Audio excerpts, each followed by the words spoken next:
Family card, ঐতিহাসিক family card, মানে family কার্ডের ঘোষণা যখন করছে তখন কিন্তু ফ্যামিলি কার্ড নিয়ে বিভিন্ন ধরনের বিতর্ক হয়েছে। ফ্যামিলি কার্ড ওই হেই এমক হেমক তেমক দানাই বানাই করছে। এখন ফ্যামিলি কার্ড নিয়ে শুরু হয়েছে নতুন ষড়যন্ত্র। বিএনপির স্থায়ী কমিটির সদস্য, নারী ও সমাজ কল্যাণ বিষয়ক মন্ত্রী ডাক্তার এজাজ এম জাহিদ হোসেনের একটি বিজ্ঞপ্তিতে বলা হয়েছে, একটি অসাধু চক্র ফ্যামিলি কার্ড দেওয়ার নামে সাধারণ নিরস্ত্র মানুষের কাছ থেকে টাকা হাতা নিতেছে।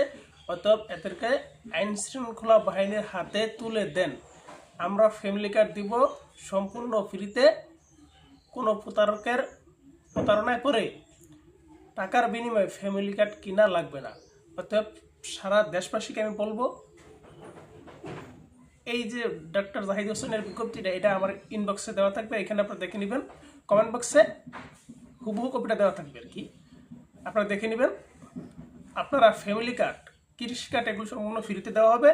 কোনো নেতার ফান্দে পড়ে ওদেরকে একটা টাকাও চাকাইতে দেবেন না। অতএব কেউ যদি টাকা নিতে বাধ্য হয়, আমার মেসেঞ্জারে তার নাম, দলের পদবি, ঠিকানা সহ পাঠাইবেন। অতএব তার বিরুদ্ধে বাম্বু কেমনে দেওয়া লাগে সেটা আমরা জানি। অতএব আমি বাম্বু দিতে তার সমস্যা নাই, আমি বাম্বু কীভাবে দিব ওটা সময় মতো দেখবেন। ওদের নাম, ঠিকানা, পরিচয়পত্র সমস্ত কিছু আমার মেসেঞ্জারে পাঠাইবেন। সবাই সতর্ক থাকবেন, কিছুতে যে ফ্যামিলি কার্ডের নাম করে পাবলিকের কাছ থেকে টাকা খাইতে না পারে। আল্লাহ হাফেজ, ভালো থাকবেন, সকলকে ধন্যবাদ।